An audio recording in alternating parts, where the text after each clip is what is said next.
બધાને મારા જય શ્રી કૃષ્ણ। આજે છે પવિત્ર પાવન પુરુષોત્તમ માસના શુક્લ પક્ષની સાતમ। તો આ સુદ સાતમના શુભ દિને માણીએ પુરુષોત્તમ માસની મહાત્મય કથાનો 7મો અધ્યાય અને વનડિયાની વાર્તા। અધ્યાય 7મો, મળ માસને ઐશ્વર્યની પ્રાપ્તિ। સૂતજી બોલ્યા, હે તપોધન ભાઈઓ, તમે જે પ્રશ્ન કર્યો તે જ પ્રશ્ન નારદ મુનિએ શ્રી નારાયણ ભગવાનને કર્યો હતો, અને પછી શ્રી નારાયણ ભગવાને જે ઉત્તર આપ્યો હતો તે જ હું તમને કહું છું। નારદે પૂછ્યું, એ મળમાસનું અપાર દુઃખ જણાવી વિષ્ણુ ભગવાન મૌન રહ્યા। તે પછી, હે બદ્રીનાથ નારાયણ, તે પુરુષોત્તમ પરમાત્માએ શું કર્યું હતું તે હવે કહો। શ્રી નારાયણ ભગવાન બોલ્યા, હે પુત્ર નારદ, ગોલોકનાથ શ્રી કૃષ્ણ ભગવાને જે ગુહ્ય વચન શ્રી વિષ્ણુ ભગવાનને કહ્યું હતું તે જ હું કહું છું। દંભ રહિત ઉત્તમ ભક્તને સર્વ કહેવું જોઈએ। પુરુષોત્તમનું એ વચન ઉત્તમ કીર્તિ કરનાર, પુણ્યકારક, ઉત્તમ પુત્ર આપનાર, ઘણા બધા પુણ્યોને આપનારું છે। માટે અનન્ય ભક્તિથી તે સાંભળવા જેવું અને આચરવા જેવું છે। શ્રી પુરુષોત્તમે શ્રી વિષ્ણુ ભગવાનને તે વેળાએ કહ્યું, હે વિષ્ણુ, આ મળમાસનો હાથ પકડી તમે અહીં આવ્યા તે ઠીક કર્યું છે। આથી તમે લોકમાં કીર્તિ પામશો। તમે જે જીવને સ્વીકારો છો તેને મેં જ સ્વીકાર્યો છે, અને એમ જાણીને તેને મારા જેવો સર્વોપરી કરીશ। હું મારા ગુણો, કીર્તિ, પ્રભાવ, 6 ઐશ્વર્યો, પરાક્રમો, ભક્તોને વરદાન આપવું અને બીજા જે ગુણોથી લોકમાં પુરુષોત્તમ તરીકે પ્રખ્યાત થયો છું તે સર્વ ગુણો આજથી આ મળ માસને અર્પણ કરું છું। તેમજ લોકમાં તથા વેદમાં મારું પુરુષોત્તમ એવું પ્રસિદ્ધ નામ છે, તે પણ હે જનાર્દન હું આને આપું છું। આનો સ્વામી પણ હું જ થાઉં છું। આના નામથી આખું જગત પવિત્ર થશે, અને મારી સમાનતા પામી આ મહિનો બીજા બધા મહિનાઓની અધિપતિ થશે। વળી જગતમાં પૂજ્ય અને વંદનીય થશે। આની પૂજા, જપ, તપ, દાન, વ્રત કરનાર સર્વ લોકોના દરિદ્રનો નાશ થશે। બધા મહિનાઓ તો કામવાળા છે, પણ આને હું નિષ્કામ કરું છું। સર્વ લોકોને આ મોક્ષ આપનાર થશે।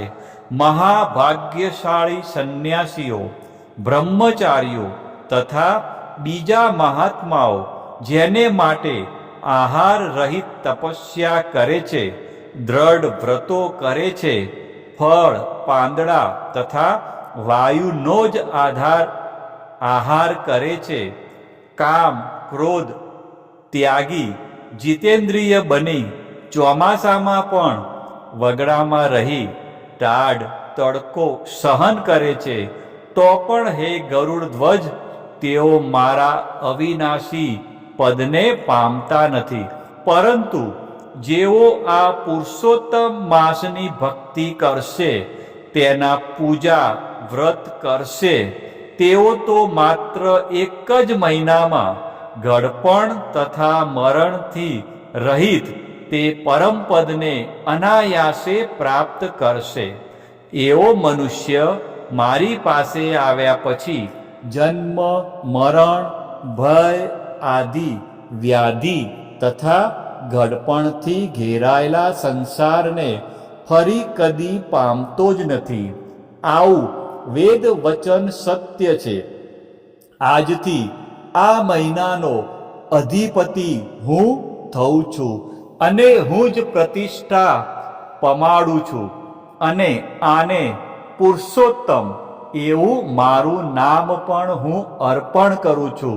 તેથી આ માસને પૂજનાર ભક્તોની ચિંતા રાત દિવસ મને જ રહેવાની છે. આના એટલે કે પુરુષોત્તમ માસના ભક્તોની સર્વ કામનાઓ હું જ પૂરી કરવાનો છું. હે વિષ્ણુ, મારા પોતાના આરાધન કરતા મારા ભક્તોનું આરાધન મને વધારે પ્રિય છે. અતિશય મૂઢ જેવા જે લોકો આ પુરુષોત્તમ માસમાં જપ દાન આદિ નહીં કરે, સત્કર્મો તથા સ્નાનથી રહિત રહેશે અને દેવો તથા તીર્થો બ્રાહ્મણોનો દ્વેષ કરશે, તે દૃષ્ટો દુર્ભાગી થઈ પારકા ભાગ્ય ઉપર જીવનારા થશે. જેમ સસલાને શીંગડું કદી હોઈ શકે નહીં, તેમ તેઓને સ્વપ્નમાં પણ કદી સુખ મળશે નહીં. જેઓ મને પ્રિય આ પુરુષોત્તમ માસને મળ માસ ગણી તેનો તિરસ્કાર કરશે અને ધર્મ આચરશે નહીં, તેઓ અધર્મ નરકવાસી બનશે અને કુંભી પાક નામના નરકમાં પડશે. ઉત્તમ ભાગ્યશાળી જે સ્ત્રીઓ પુત્ર સુખ તથા સૌભાગ્ય માટે પુરુષોત્તમ માસમાં સ્નાન દાન તથા પૂજન આદિ કરશે, તેઓને હું પોતે જ સૌભાગ્ય સંપત્તિ સુખ તથા પુત્ર આપનારો થઈશ. પણ જેઓ પુરુષોત્તમ માસનો અનાદર કરશે, તેઓને સ્વામી સુખ ભાઈ પુત્ર તથા ધનનું સુખ સ્વપ્નમાં પણ પ્રાપ્ત નહીં થાય. માટે બધા લોકોએ આ માસમાં સ્નાન પૂજા જપ આદિ વધારે કરવા અને શક્તિ અનુસાર દાન દેવું. જે મનુષ્ય આ પુરુષોત્તમ માસમાં ભક્તિથી મારું પૂજન કરશે, તે ધન તથા પુત્રનું સુખ ભોગવી મરણ પછી ગોલોકમાં વાસ પ્રાપ્ત કરશે. મેં આ માસને સર્વ મહિનાઓમાં ઉત્તમ કર્યો છે. માટે હે લક્ષ્મીવર, તમે આ અધિક માસની ચિંતા છોડી દઈ આ પુરુષોત્તમ માસને સાથે લઈ તમારા શ્રેષ્ઠ વૈકુંઠ ધામમાં જાઓ. શ્રી કૃષ્ણ ભગવાનનું એ વચન સાંભળી વિષ્ણુ ભગવાને મેઘ જેવી કાંતિવાળા શ્રી કૃષ્ણને પ્રણામ કર્યા અને પછી અતિશય આનંદપૂર્વક એ પુરુષોત્તમ માસને સાથે લઈ જલ્દી ગરુડ પર બેસી પોતાના વૈકુંઠ ધામમાં તે પધાર્યા અને તે દિવસથી મળ માસ પવિત્ર પુરુષોત્તમ માસના નામે ઓળખવા લાગ્યો. શ્રી બૃહદ નારદીય પુરાણ ના પુરુષોત્તમ મહાત્મનો મળ માસને ઐશ્વર્યની પ્રાપ્તિ નામનો 7મો અધ્યાય સંપૂર્ણ. હવે પતિત પાવન પુરુષોત્તમ માસની કથાનું રસપાન કરીએ. વનડિયાની વાર્તા. સોનપુર નામનું એક નગર હતું. નગરમાં એક કન્યા રહે, એનું નામ સોનબાઈ. આ સોનબાઈને 7 ભાઈ અને 7 ભાભી. 7 ભાઈની એકની એક બહેન એટલે લાડકી, એવી કે એનો પડ્યો બોલ ઝીલે. ભાભીઓ એને કાંઈ જ કામ ન કરવા દે, એટલે આખો દિવસ નવરીને નવરી. રસોઈ થાય એટલે જમી લે, પથારી થાય એટલે સૂઈ જાય. સોનબાઈ જેવી રૂપવાન, એવી જ ગુણવાન અને એવી જ ધાર્મિક. સવાર સાંજ દેવ દર્શન જાય, દાન પુણ્ય કરે અને ભજન ભક્તિમાં લીન રહે. વ્રતે કરે અને ઉપવાસ પણ કરે, કથા વાર્તા પણ સાંભળે ને ધર્મ ધ્યાન પણ કરે. એવામાં અધિક માસ આવ્યો, પાવન પુરુષોત્તમ માસ, જીવનના પાપ ધોઈ નાખવાનો પુણ્ય અવસર. 7 ભાભીઓએ વ્રત કર્યા. સોનબાઈએ પણ વ્રત કર્યું. ભાભીની સાથે જ નદીએ જઈ માથાબોળ સ્નાન કરે અને હાથમાં અક્ષત લઈ વાર્તા સાંભળે. આમ કરતા મહિનો પૂર્ણ થયો. એકમનો દિવસ આવ્યો. 7 ભાભી સોનબાઈને કહેવા લાગી કે નણંદબા રે નણંદબા, ચાલો વનડિયાની વાર્તા સાંભળવા. જેણે વ્રત કર્યું હોય એણે વનડિયાની વાર્તા સાંભળવી જ પડે, નહીં તો વનડિયો નડે. આ સાંભળીને સોનબાઈ બોલી કે ના રે બાઈ, ના, મારે તો મારો પ્રભુ ભલો ને હું ભલી. ગુણ ગાવતો એક મારા ભગવાનના, બીજા કોઈની કથા પણ ન સાંભળું કે ન વાર્તા પણ સાંભળું. મારે તો કાંઈ પાપમાં પડવું નથી. ભાભીઓ સોનબાઈને ખૂબ જ સમજાવે છે, પણ સોનબાઈ માનતી નથી. આ જોઈને વનડિયાના ક્રોધનો પાર ના રહ્યો. આ તો વનડિયો દેવ, કોપે તો દાટ વાળી દે અને રીઝે તો રાજ આપી દે. કનડે તો એવો કનડે કે ભલભલા સીધા દોર થઈ જાય. વનડિયાએ નક્કી કર્યું કે આ કુંવારી કન્યાના કપાળે એવું કલંક લગાડવું કે એનું જીવતર હરામ થઈ જાય. દિવસ આથમ્યો ને રાત પડી. સોનબાઈ પથારીમાં સૂતા છે ત્યારે વનડિયો વેર વાળવા આવી ગયો. એણે ભમરાનું રૂપ લીધું અને બારણાની તિરાડમાંથી અંદર પ્રવેશ્યો. પછી એણે રૂપના અંબાર જેવા રાજકુમારનું રૂપ ધારણ કર્યું. અબીલ છાંટ્યા, ગુલાલ છાંટ્યા, અત્તર છાંટ્યા અને ગુલાબના ફૂલ પાથર્યા. એવી સ્થિતિ ઊભી કરી દીધી કે કુંવારી કન્યાને તો ધરતી માર્ગ આપે તો સમાઈ જવાની ઈચ્છા થઈ જાય. સવાર પડતા જ નાની ભાભી સોનબાઈને જગાડવા આવી. અંદર પગ મૂકતા જ એની તો આંખ ફાટી ગઈ. એને તો ખાતરી થઈ ગઈ કે નક્કી નણંદબા રાત્રે કોઈની સાથે રંગ રાગ ખેલે છે. એ તો દોડતી ગઈ જેઠાણીની પાસે, જઈને બધી વાત કરી. પાપણના પલકારે આખાય ઘરમાં ખબર પડી ગઈ અને સોનબાઈને બધા ફિટકાર કરવા લાગ્યા. આવી વાત તો પાંખ વગરના પંખી જેવી ગણાય. વાત લઈ જાય. સાંજ પડતા તો આખા ગામમાં વાત ફેલાઈ ગઈ અને બધાએ સોનબાઈના નામ પર થૂથું કરવા લાગ્યા. આ તો 1000 મોઢાવાળું જગત કહેવાય. આમે બોલે ને તેમે બોલે. સતી સીતાને કલંક લગાડે. 7 વહુઓ એક થઈ ગઈ અને પોતપોતાના ધણીને વાત કરી. વાતમાં સારી પીઠે મીઠું મરચું ભભરાવ્યું. આ તો આખા કુળનું નાક જાય એવી વાત. 7ની આંખોમાં આગ વરસવા લાગી. ગયા બહેન પાસે અને ત્રાડા પડી કે સાચું બોલ નાખ, કોણ છે તારી પાસે આવનાર? નામ જણાવ એનું, નહીતર ધડથી માથું જુદું થઈ જશે.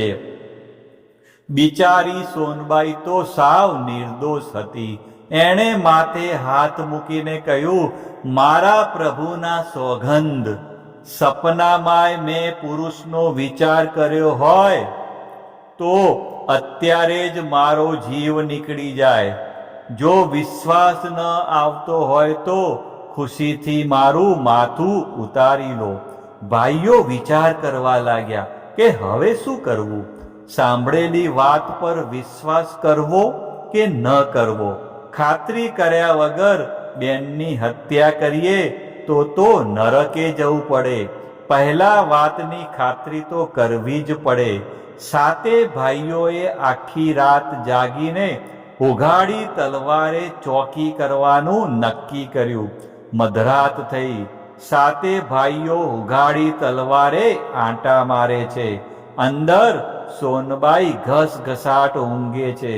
મધરાત થતાં જ વનડિયો ભમરાનું રૂપ લઈને આવ્યો અને અબીલ ગુલાલ છાંટીને ગુલાબના ફૂલ પાથરવા લાગ્યો.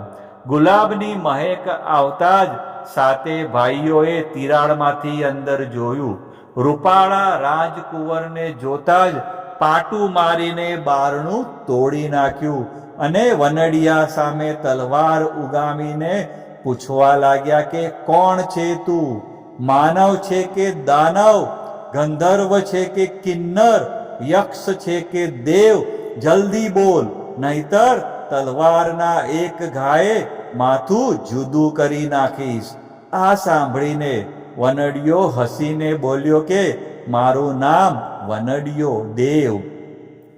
શસ્ત્ર મને મારી ન શકે, શસ્ત્રો મારો વાળ પણ વાંકો ન કરી શકે. રીજું તો રાજ આપું અને ખીજાવ તો ખેદાન મેદાન કરી નાખું. તારી બહેને મારી વાર્તા સાંભળવાની ના પાડી, એટલે વેર વાળવા આવ્યો છું. આ સાંભળીને સાતે ભાઈઓ ઠંડા ગાર થઈ ગયા અને વિનયથી પૂછવા લાગ્યા કે હે દેવ, શો ઉપાય કરીએ તો તમે પ્રસન્ન થાઓ? ત્યારે વનડિયો બોલ્યો કે એક ઉપાય છે. જો સોનબાઈ વાડને પાડું, પાળને પૂરી, લહેરને લાડુ અને રંકને રોટલો આપ્યા પછી ભક્તિભાવપૂર્વક મારી વાર્તા સાંભળે તો અવશ્ય દોષ મુક્ત થશે. હે વનડિયા દેવ, અમારી બેન તમે કહેશો એ પ્રમાણે જરૂર કરશે, પણ એના કપાળે જે કલંક લાગ્યું છે એ કેમ કરીને દૂર થાય? ગામના મોઢે ગળણું કઈ રીતે બાંધવું? એનોય ઉપાય છે, એમ વનડિયો બોલ્યો. નગરના રાજાએ કુળદેવીનું શિખરબદ્ધ મંદિર બનાવ્યું છે. એના પર સુવર્ણનો કળશ ચઢાવવાનો છે. આ કળશ સતી સ્ત્રી વગર કોઈ ચઢાવી ન શકે. રાજા ઢંઢેરો પીટાવીને સતીને બોલાવશે, ત્યારે સોનબાઈને મોકલજો. સોનબાઈ કળશ ચઢાવશે એટલા એના સતનું આખા ગામને પ્રમાણ મળી જશે. સત્યનું તેજ ઝળહળશે અને કલંકની કાલીમાં દૂર થશે. સાતે ભાઈઓએ વનડિયાને મસ્તક નમાવીને પ્રણામ કર્યા. વનડિયો હસતો હસતો અંતર ધ્યાન થઈ ગયો. સવાર પડી એટલે સોનબાઈએ વનડિયાના કહેવા પ્રમાણે વાડને પાડું, પાળને પૂરી, લહેરને લાડુ અને રંકને રોટલો આપ્યો. પછી અત્યંત ભક્તિભાવથી વનડિયાની વાર્તા સાંભળી. તત્કાળ એ વનડિયાના દોષમાંથી મુક્તિને પામી. આ બાજુ મંદિરનું કાર્ય પૂર્ણ થતાં જ રાજાએ રાજ જ્યોતિષીને તેડાવ્યા અને પૂછવા લાગ્યા કે હે મહારાજ, મંદિરનો કળશ ચઢાવવાનો છે તો એ માટે શું કરવું? એ કૃપા કરીને કહો. રાજ જ્યોતિષે શાસ્ત્રમાં ગ્રહ નક્ષત્ર અને તિથિવાર જોયા. પછી કહ્યું, હે રાજન, કળશ તો સતી સ્ત્રીના હાથે જ ચડે. જે સ્ત્રી વાવમાંથી કાચા સૂતરના તાંતડે ચાણણીના નીર સિંચે અને એ જળ સુવર્ણ કળશને છાંટીને કળશને સ્પર્શ કરે તો કળશ આપોઆપ ચડી જાય. પણ હે રાજન, આ જગતમાં આવી સતી સ્ત્રી મળવી દુર્લભ છે. છતાં ઢંઢેરો પીટાવી જુઓ. કુળદેવીની કૃપા હશે તો અવશ્ય કોઈ સતી મળી જશે. તત્કાળ રાજાએ ઢંઢેરો પીટાવ્યો. ઢંઢેરો સાંભળીને બધી સ્ત્રીઓ એકબીજાના મોં સામે જોવા લાગી. આ તો સતના પારખા કહેવાય. હસતા મુખે અગ્નિ પરીક્ષા આપવાની. જો કળશ ન ચડે તો આખા ગામમાં ફજેતી થાય. આ બાજુ સોનબાઈ સાતે ભાઈ ભાભીઓ સાથે દરબારમાં આવી અને રાજાને કહેવા લાગી કે હું કળશ ચઢાવીને મારા સતીત્વનું પ્રમાણ આપીશ. એની વાત સાંભળીને દરબારીઓ ખડખડાટ હસવા લાગ્યા, પણ સોનબાઈ દ્રઢ રહી. બીજા દિવસે સોનબાઈનો ફજેતો અને તમાશો જોવા આખું નગર ભેગું થયું. બધા તાળી દઈ દઈને વાતો કરતા હતા કે આજ સોનબાઈના સતીત્વની પોલ ખુલી જશે અને એની ફજેતી થશે.